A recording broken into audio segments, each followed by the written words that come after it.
N-O, no. Two simple letters, one simple word. So why is it so hard to say that to people sometimes? Here with tips for how to say no without feeling guilty, especially, ahead of the holiday season. Leadership coach Kendra Reddy is here with us this morning. Good morning to you. Good morning. Thank you for having me. Why is it so hard to say no? I know. Such a small little word packs such a big punch. I think using it feels risky and dangerous for two reasons. One, we're biologically hardwired to fear of rejection, judgment, and disappointment from others. And we live in a society that favors yes and promotes positivity and teamwork and loyalty. So true. So it's a breeding ground for guilt and fear. But here's the deal. You can say no to the request without saying no to the relationship. Because no isn't the villain.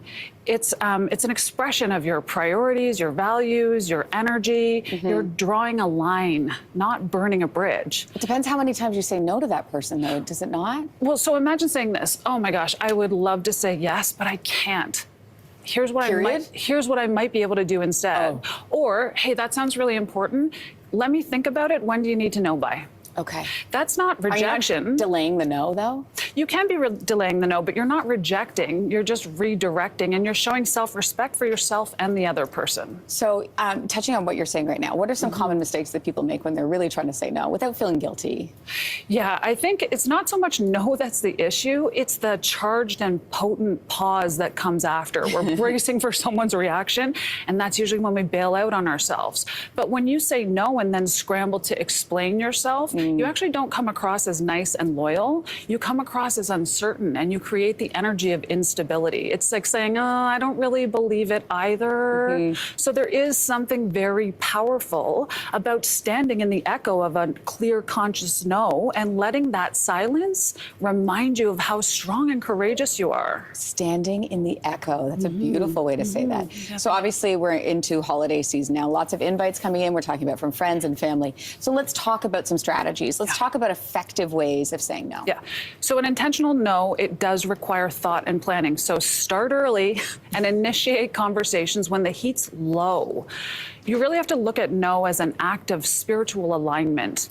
You're not being defiant. You're being devoted to the experience you want to have and life you want to create for yourself. So it's like saying, hey, listen, we're going to try on a couple of new traditions this year.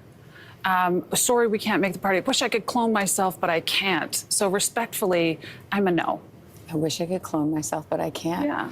Okay, is there a difference between saying no, like if somebody asks you in person versus like an invite that comes over email?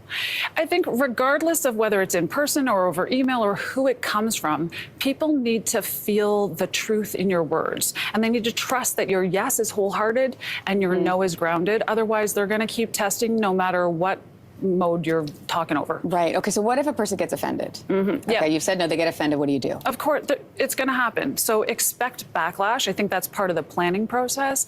And then you have to really, it's a leadership skill to stand in that discomfort. Don't rush to backpedal or smooth it over. Let people feel whatever it is they need to feel. They asked you for something. You said no, it stings. That's okay. That's nice to hear. Then you can invite them back to the table. So listen, I don't really need you to understand this. I just need you to respect it. Where do we go from here? So you can say no and still find a way to move forward together. So let's say we've said no. Like you've asked me to your party. I'm like, no.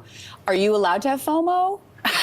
Yes. Because then you see everyone posting, you're like, oh, yeah. You're allowed to have FOMO. Yes, the FOMO is real, and it's a symptom of a world that glorifies overcommitting. So you got to flip the switch. Instead of fear of missing out on someone else's plans, get excited about your own choices. So like I'm like, it's not FOMO, it's OMO. I'm owning my own choices, owning my own boundaries, owning my own peace. I love that. Yeah. Your wordplay is amazing. Thank you. Kendra Reddy, great to see you. Thanks so much for being here.